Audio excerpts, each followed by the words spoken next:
again, is really is being mindful of what happens within you, and working on that self-awareness piece so that you know the difference between what's you and what's not you. And it's like what happened with Aaron. So I'm repeating this for their benefit because I think they missed out on that part of the conversation. And to use it in the session. So I'll give transcripts back when everybody comes in, but what I've started, in the last transcript that you submitted, did you see some places where I circled and put it into, this is something you can use in the session, but until you have a really good sense of, the internal running commentary, you won't know what to use in session. Does that make sense? So that's the main a value of these transcripts. It gets you to start thinking, and I'll reiterate. That self-awareness is about you and any observations you have about the client, not just observations about the client. So you really kind of have to dig deep on that one. Whether that's the running commentary of, what's going on in your head or any reactions that you have, because that's where the idea of countertransference comes up too, is because you are gonna have reactions. I think we remember somebody saying earlier in the semester about, I don't want to have any countertransference. Well, so there will always be countertransference because you will always be human, until we evolve otherwise. There will always be countertransference. The important thing is for us to be aware of it. We just have to be aware of it and figure out if it's working for us or against us. So if you like your client, that's countertransference. If you really dislike your client, that's countertransference. If you're feeling totally neutral toward your client, that could potentially be countertransference too, because you might be holding back. It's just noticing how you are in sessions. And that's going to be an ongoing process, because as you develop, what's going to start happening is, and you've started, I think this is starting to happen for you guys, is you're starting to not just see what's going on inside you. Remember at the very beginning of the semester, you're like, the first session with the first client, you're like, you were so focused on you that you're lucky that, the other person in the room but you were so focused on you and how you were doing, and then you started to see what was going on with the client, and then have you noticed that you're starting to see the dynamic between the two of you, and what happens when you say or do something and the response that the client has? And that's another value of the recordings, and looking at the recordings so that you can start to see that, maybe not during the session, but afterwards. And then eventually what will happen is that you'll have an even bigger view of what's happening on different layers, not just like on the affective layer, as well as the cognitive layer and the physical layer. So you're going to tune into different things too over time. And that's, this is a complex set of skills and dynamics that we do. It's a 2-year program, but your learning will continue. This is, just the beginning of an apprenticeship for everybody. And so when I say apprenticeship, do you understand what I'm saying? I can't remember if I drew the parallel between what we do versus if we were blacksmiths in the 1800s. Have I drawn that parallel? No, you don't remember that? No, I think I would remember. So, in the 1800s, if you were a basket weaver or a blacksmith or any other of the trades, you would have a 7-year apprenticeship, because it would take about that long to learn all the different intricacies of those very physically oriented kinds of professions. And let's fast forward now to this time and age, and we're on a fast track. We all want to be like professionals now, and we want to get it, and get it really good now. And I would say that this 2 years that you're in this program are really the first 2 years of your apprenticeship as counselors. So the parallel to is doctors, physicians, right? They go to med school and then they have residencies. How long is a residency? 4 years. 4 years. 3 or 4 years. So add med school to residency, it's about 7 years. So you got 2 years when you're finished with this one, and it's gonna take a while for you to really get a groove, get your groove. Your learning will continue, and honestly, I want your learning to continue for the rest of your professional life, should you choose to continue in this field, because that's how complex it is. And I'd like for you to catch yourselves if you're starting to get bored, because I can tell you this is not a boring field. I'd like for you to catch yourselves if you're talking too much in sessions. I'd like for you to catch yourselves if you are talking about yourself in sessions, so that it really is a rarity for you to have self-disclosure.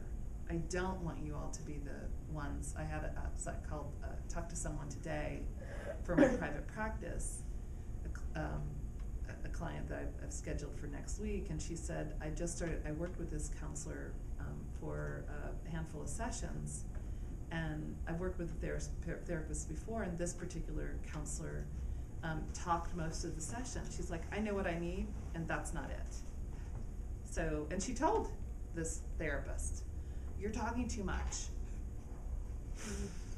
So while the sessions should have some kind of balance to them, be aware of that balance, of how much you are talking, how much the client's talking, how much work you're doing versus how much work the client's doing, right? So what we talked about today, it's Rebecca, was if the client takes a little while to warm up, match that pace. Don't do the work for them.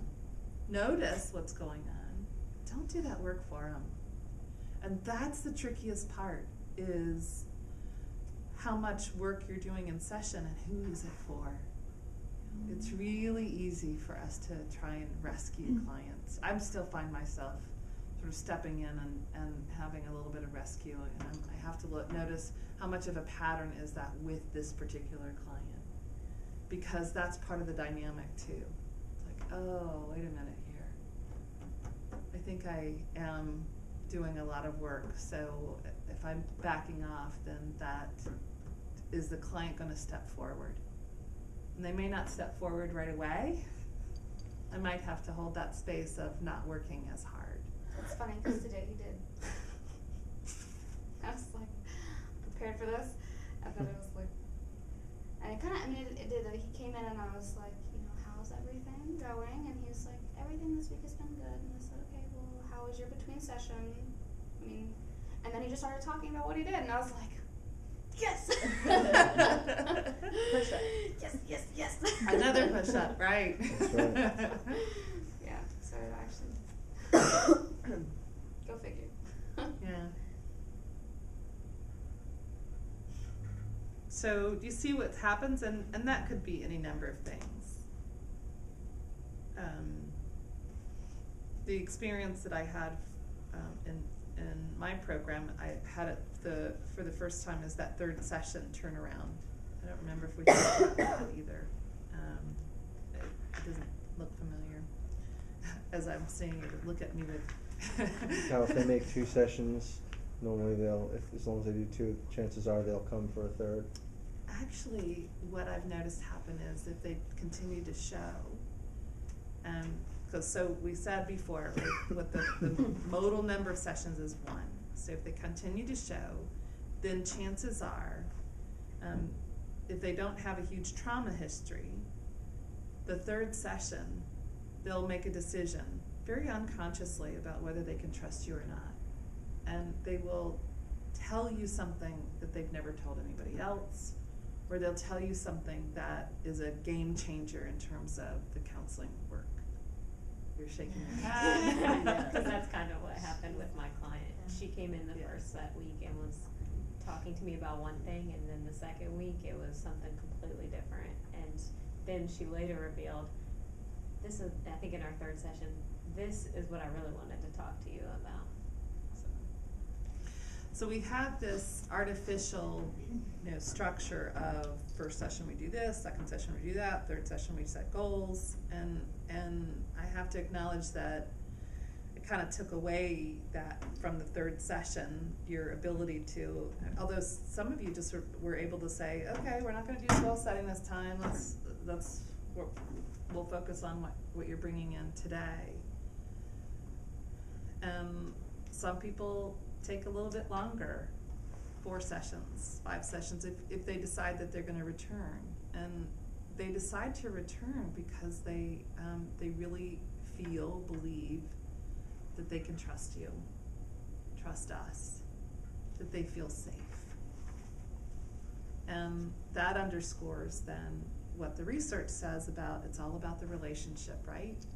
Doesn't matter what theories or techniques we use, it's all about the relationship. And that's why I like this class, because we talk about skills, which is relationship building. And remember, those skills cut across every theory or technique that you might use. So this is not person-centered by any means, this is very skills-oriented. It kind of looks person-centered, but you gotta start with that, because it's about the relationship.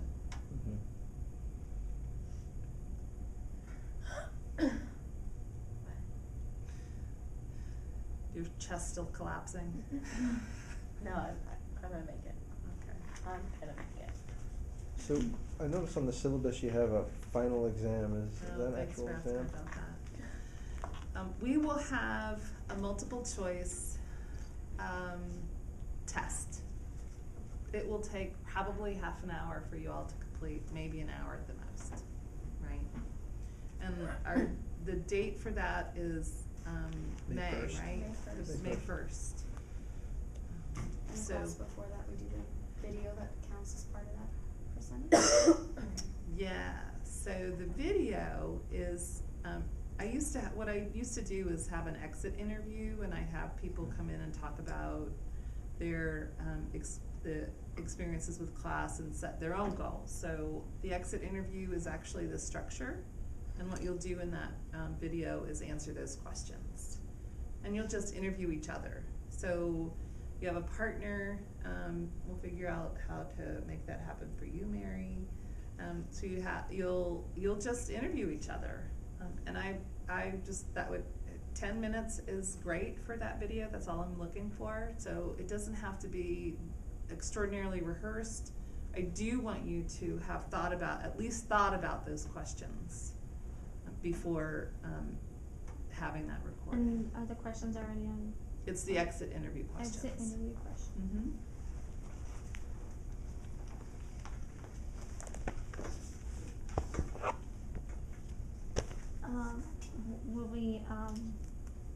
Will we know anything ahead of time? What would be on the final at all? Did you all ever take the empathy test? Have you taken that? Does anybody? I guess nobody's teaching it yet. So what I have done before is make the questions available so that you can look at the questions. So that's what you'll have. Right. I won't have the answers, but you'll have questions. Thanks for asking these questions. Just trying to kind of figure out what all is on the plate for the rest of the semester. I think we all have a lot on our plates, don't we? Yep. sort of the nature of grad school and all of that. Mm-hmm. Yeah. So the test questions will come from the book, as well as, like I said, we've had an empathy test in the past, and those are still multiple choice, but it's really looking at what empathy is, advanced empathy, as well as, and here's a hint about that. Reflecting affect is a big part of empathy. Okay?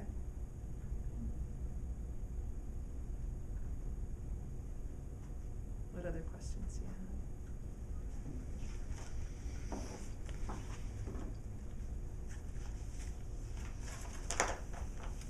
There's a story that I read. I thought I was going to read it to you all last week, but we ended up getting sidetracked. I ended up reading it to Dr. Jensen's class. So sorry. Called The Bridge. Anybody ever heard of it? So I love stories. Are you all right to hear a story? Sure. Sorry. Story time, right. It's called The Bridge, and this comes from a book called Friedman's Fables. Friedman is a psychologist who wrote stories that could be used in therapy. And this is written, there was a man, but I'm going to interchange the gender, and actually I'm going to say woman, because most of our field is women. Sorry, Dennis. Not offended. You'll be able to do that mental shift, right? There you go. Okay. Yeah, I can do it. There was a person, how about that, who had given much thought to what they wanted from life. They had experienced many moods and trials and had experimented with different ways of living, had their share of both success and failure. At last, they began to see clearly where they wanted to go. Diligently, they searched for the right opportunity. Sometimes they came close, only to be pushed away. Often, they applied all their strength and imagination, only to find the path hopelessly blocked. And then at last it came. But the opportunity would not wait. It would be made available only for a short period of time. If it were seen that they weren't committed, the opportunity would not come again. Eager to arrive, they started on their journey. With each step, they wanted to move faster. With each thought about their goal, their heart beat quicker. With each vision of what lay ahead, they found renewed vigor. Strength that had left them since their early youth returned, and desires, all kinds of desires, reawakened from their long dormant positions. Hurrying along, they came upon a bridge that crossed through the middle of a town. It had been built high above a river in order to protect it from the floods of spring. They started to cross. Then noticed someone coming from the opposite direction. As they moved closer, it seemed as though the other were coming to greet them. She could see clearly, however, that she did not know this other, who was dressed similarly, except for something tied around her waist. When they were within hailing distance, she could see that what the other had around her waist was a rope. It was wrapped around her many times and probably, if extended, would reach a length of 30 feet. The other began to uncurl the rope, and just as they were coming close, the stranger said, "Pardon me, would you be so kind as to hold this end for a moment?" Surprised by this politely phrased but curious request, she agreed, without a thought, reached out and took it. "Thank you," said the other, who then added, "2 hands now, and remember, hold tight." Whereupon the other jumped off the bridge. Quickly, the free-falling body hurdled the distance of the rope's length, and from the bridge, the other woman abruptly felt the pull. Instinctively, she held tight and was almost dragged over the edge. She managed to brace herself against that edge, and after catching her breath, looked down at the other dangling close to oblivion. "What are you trying to do?" she yelled. "Just hold tight," said the other. This is ridiculous, the woman thought, and began to try to haul the other in. She couldn't get the leverage, though. It was as though the weight of the other person and the length of the rope had been carefully calculated in advance, so that together they created a counterweight just beyond her strength to bring the other back to safety. "Why did you do this?" she called out. "Remember," said the other, "if you let go, I'll be lost. But I can't pull you up. I'm your responsibility," said the other.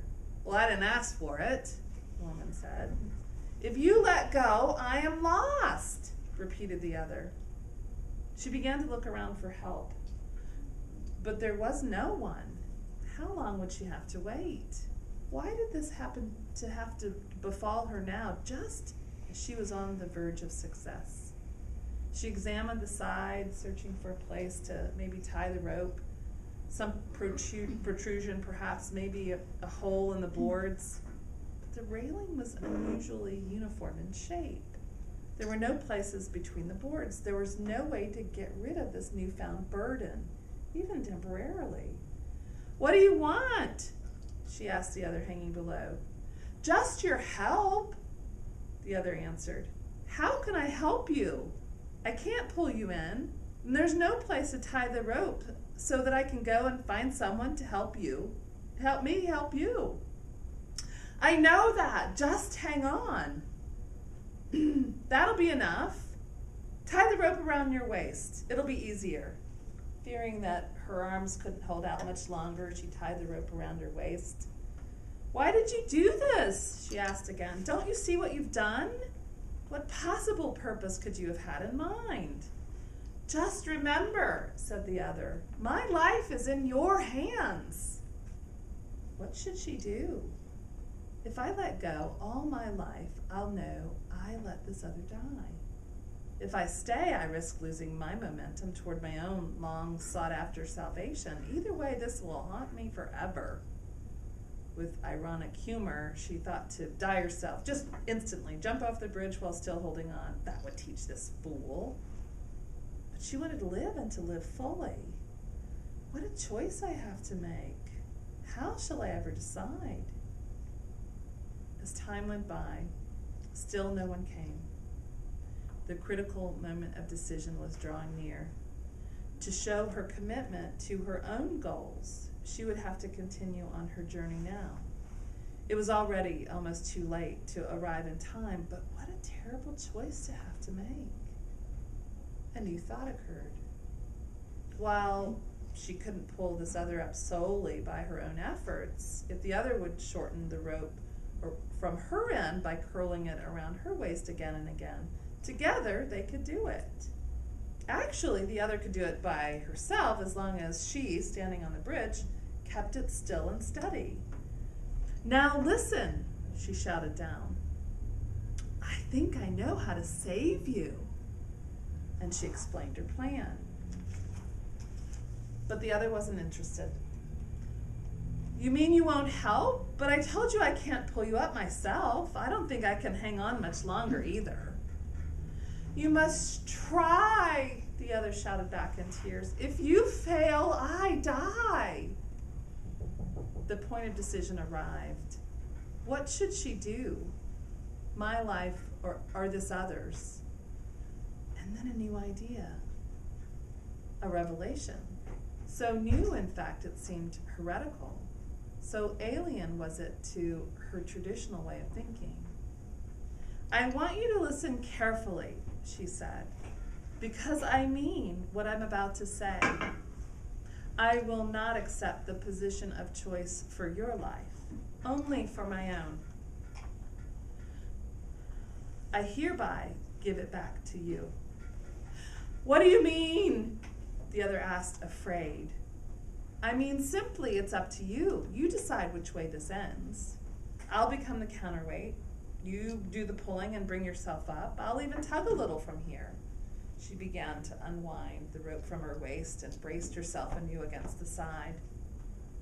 You can't mean what you say, the other shrieked. You would not be so selfish. I'm your responsibility. What could be so important that you would let someone die? Do not do this to me. She waited a moment. There was no change at the end of the rope. I accept your choice, she said, and freed her hands.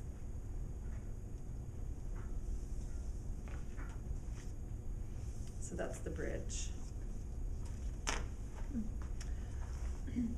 So I'll give you a few minutes to process that, think about that, and we'll take a break.